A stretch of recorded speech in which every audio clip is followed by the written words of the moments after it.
Steve. In education news, the Sanford Fritch Independent School District is preparing for the first day of school on Thursday. The district is required to offer full-time pre-K, so they have turned to veteran teachers to help recruit new teachers needed to meet this demand. ABC 7's Drew Powell has that story. We see really two problems. One, there's less candidates, and two, those candidates want to be in the bigger metroplex areas. Teacher Lindy Price is preparing one of the new pre-K classrooms for an anticipated 30 pre-K students at Sanford Fritch Elementary School. The state of Texas now requires school districts to offer full-time pre-K.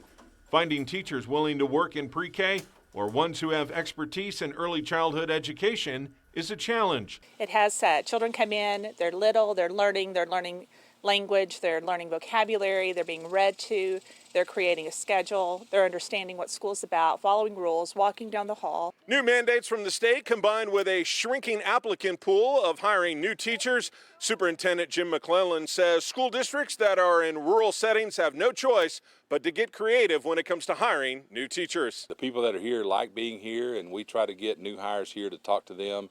During our interview process, we make sure that our more experienced teachers are a part of that, so that they can see that they're coming into a great environment. Teacher Gina McCown has 23 years teaching experience.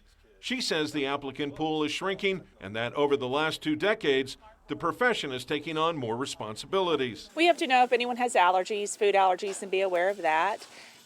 We have to be aware of who can pick up children and who cannot. Lockdown procedures in case we have someone that tries to enter our building, then it's unsafe. Although I won't make millions of dollars teaching, what I get out of it by the love of my parents and my students is well worth that money. Which keeps some educators in the business while others look for higher paying jobs in large cities. Drew Powell, ABC 7 News.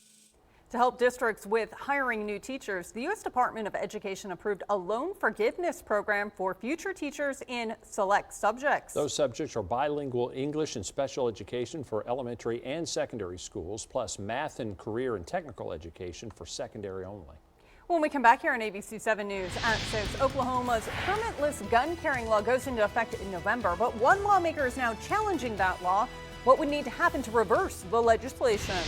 Plus, it is almost like the real thing. Today, teachers in Sanford Fritch got a taste of Italy. Find out who's behind the annual meal next on ABC 7 News at 6. You're watching ABC 7 News at 6 with David Bradley, Nicole Kahn, Lee Baker with sports, and Storm Surge 7 Chief Meteorologist Steve Kirsch. This is ABC 7 News, the Panhandle Spirit.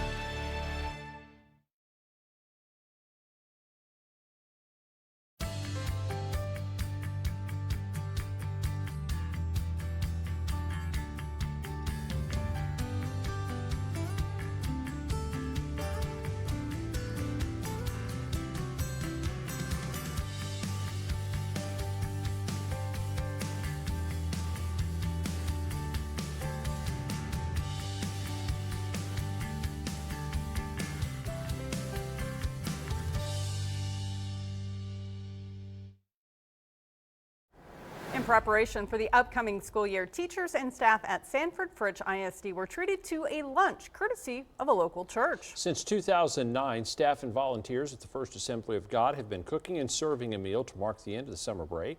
This year's lunch had a theme of a little taste of Italy.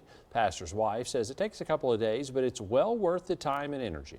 We want the staff to know how much we appreciate them, the effort they put into teaching our children, being with our children every day, and we want them to know how much they're appreciated. It's a simple luncheon, but they just appreciate us so much and they give us such great food and prizes and just a big motivation to start our school year.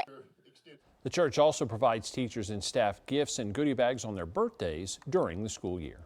Coming up on ABC 7 News at 6, the death of